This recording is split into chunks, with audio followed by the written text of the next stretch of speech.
There has been one fight that has kept the MMA world on its toes for over a year now, and that is the potential fight between UFC heavyweight champion Jon Jones and interim heavyweight champion Tom Aspinall. A lot has been said about what would happen if this fight actually goes through, and that is looking more certain than not, especially with Dana White saying if Jones wants to ever fight in the UFC again, it has to be against Aspinall. So it looks like we might finally be getting our dream heavyweight matchup this year. Now comes the question, what would happen when these two get in the ring? Well, I'm here to give you a spoiler, and that is that Aspinall knocks out Jones, flat out cold. Stick around to find out why. Jon Jones needs no introduction. A man who has single-handedly carved himself as an MMA legend and arguably the greatest UFC fighter of all time. Watching Jones in the ring is like watching a viper that waits for the perfect time to strike its prey, and when it does, there is no recovery. Jones has been dominating for over a decade now, even when Aspinall was still a rookie making his first appearances on the combat scene. His legendary fights with the likes of Alexander Gustafsson will never be forgotten in the history books. Really been the leg kicks. Good entry there by Jones. Gustafsson's in trouble, that's it. Jones has regained the throne! Jones's career, as turbulent as it has been with his out-of-the-ring vices, still managed to be the stuff of legends. It's crazy to imagine what his career would have been like were it scandal-free. I mean, that would have been some otherworldly level of career, but even still, with all the scandal, Jones is a living legend and has been one of the most dangerous heavyweights on the planet for a very long time. But what if I told you there is a man that knocks him out cold? Yes, his name is Tom Aspinall.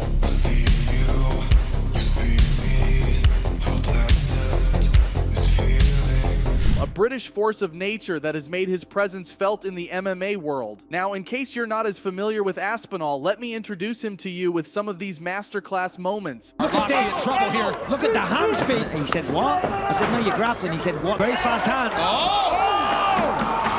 Speed of the still all the reign! When it comes to one of the most underrated fighters in the UFC, Aspinall has to be leading the charge. Don't let his sheepish smile in interviews fool you. This guy is a beast. In the 18 professional fights Aspinall has fought in his career, he has won 15 times and has finished all 15 opponents. And here's something that should have Jon Jones losing a little sleep. Tom Aspinall hasn't even needed a second round in his last 5 fights. Let that sink in. The guy's been steamrolling through the competition like a bulldozer with no brakes. And this isn't against scrubs either. These are top-tier heavyweights who barely had time to figure out what was happening before they were getting folded. Aspinall's fight with Sergey Pavlovich really put him on the radar because honestly it was the stuff of legends. Pavlovich walked into that octagon as one of the most feared heavyweights on the planet. The guy was an absolute wrecking ball riding a brutal 6-fight win streak, and get this, all 6 wins were knockouts in the first round. Now imagine going up against someone that dangerous and finishing him in just over a minute. That's exactly what Tom Aspinall did, and he made it look effortless. Those leg kicks will pay dividends.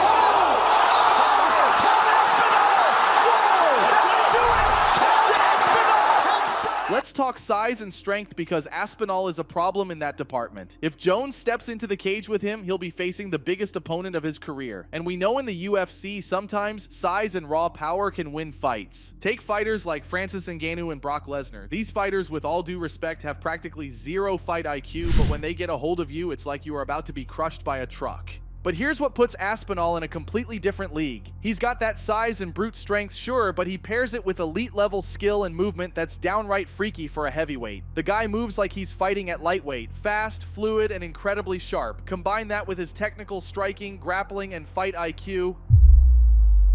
How do you deal with a guy who can outmuscle you, outthink you, and outmaneuver you all at once? While Jones has looked invincible in most of his victories, it wouldn't be fair to say that he hasn't struggled. Against names like Alexander Gustafsson and Dominic Reyes, the UFC heavyweight champion was seen having a very hard time. Let's circle back to the Gustafsson fight where both men fought their hearts out. I mean, no one had ever pushed Jones to that limit before in his career. Gustafsson shocked the world when he did and showed that Jones wasn't as invincible as they thought. You might say Jon had a bad night on that occasion, but then came the Reyes fight, which many scored for Reyes. I mean, if you closely watched the fight, it looked like Reyes did win. Jones struggled with volume and aggression out of the gate in this fight. Reyes didn't respect Jones's range or striking, opting to storm him with boxing combinations, smashing, parrying his arm away, and launching rib-crushing kicks. If those guys could take Jones to the extreme, then with someone like Aspinall, Jones has got serious problems on his hands. Aspinall's biggest flaw? Sometimes he gets a little too wild with his hands, letting them fly without much protection, which could leave him open to counter punches. There he is. from Tom Double Aspinall. quick again, he goes 2-0. But here's the thing, Jones can't even capitalize on that because, let's be honest, we all know Jones isn't bringing heavy hands to the fight. His striking game is built around his kicks and his punches. They're just there to set up the kicks, not to do serious damage. Now when it comes to wrestling, it's obvious Jones is a beast. It is all over!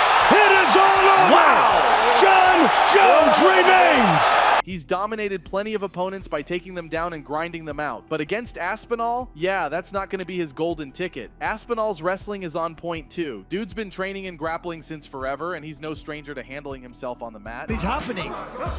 There it is. Look at that. It's over. Let's go right under the chin. Tap quickly. So wrestling won't be the deciding factor here, and honestly, that's where things get real interesting. Jones was lethal, but now he is aging. He fought a 42-year-old Miocic. Not only was Miocic returning after a 3-year gap, but he had also been brutally knocked out by Francis Ngannou. And guess what? It took Jones 3 rounds to eventually get a knockout win. Heavyweight champion. If it was the faster, younger, and more ruthless Aspinall, it would have been a completely different story.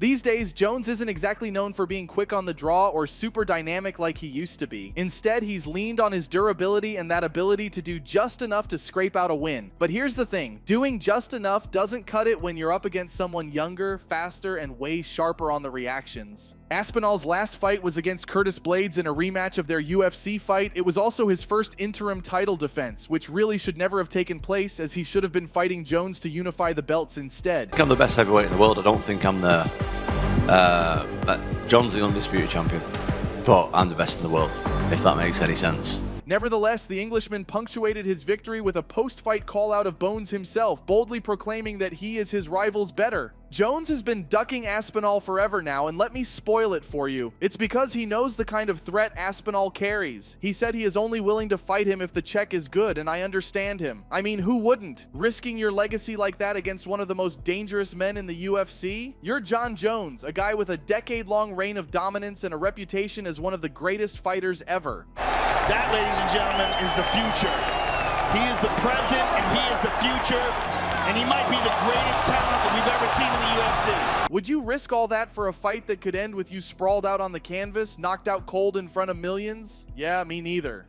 I feel like Tom's been such a that I don't want to do business with him. You know, it's just like his fans have been so annoying. And obviously you don't get this far in a career being affected by fans or whatnot, but he's just an ass.